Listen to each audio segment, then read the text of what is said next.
राम तिवारी जी, अयोध्या जी। राधे राधे महाराज जी। महाराज जी, भारतीय शास्त्रों के परमहंस की स्थिति और मोक्ष प्राप्ति की स्थिति पर ज्ञान देने की कृपा करें।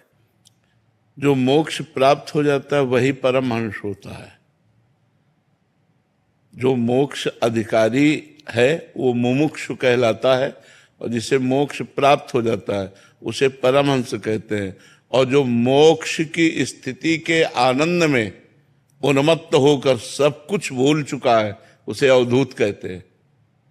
वो पड़े पड़े शौच भी हो रही है तो कोई परेशानी नहीं, शरीर में मल लगा है, कोई कोई शरीर की शुद्ध ही नहीं है, बालवत चेष्टाएं हो रही, वो अवधूत स्थिति का होता है। और जो मोक्ष प्राप्त कर लेता है, ब्रह्मबोध जिसे हो जाता है, उसे परमहंस, जैसे परमहंस श्री सुखदेव जी दिगंबर रहते हैं और भगवान के तत्व स्वरूप के अनुभव में छके रहते हैं और भगवान की लीलाओं का गायन करते रहते हैं।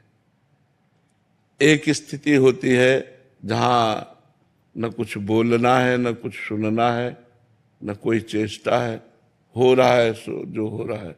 अवधूत स्थिति ऋषभदेव भगवान ने दिखाई। भगवान ऋषभदेव का अवतार लिए ना, तो उसमें दिखाया अवधूतों की स्थिति। तो जो मोक्ष को प्राप्त है वही परमहंस है। जो अपने आत्म स्वरूप का बोध प्राप्त कर लिए हैं वही परमहंस है। और जो गाढ़ आत्मानुभूति में हर समय निमग्न रहते हैं, बाहर ही नहीं आते, वो अवधूत महापुरुष है।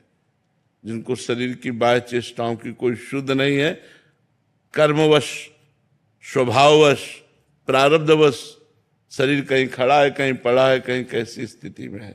जैसे अवधूत दत्तात्रेय जी महाराज यदु को वर्णन करते हैं कि ये शरीर कभी महलों के पलंग में पड़ा होता है, तो कभी फुटपाथ में पड़ा होता है, कभी राख में पड़ा होता है, कभी अच्छे अच्छे पदार्थ पाता है, कभी भूखा पड़ा रहता है, पर हमको इससे कोई फर्क नहीं पड़ता। वो शरीर से परे महापुरुष अवधूत स्थिति को प्राप्त होते हैं।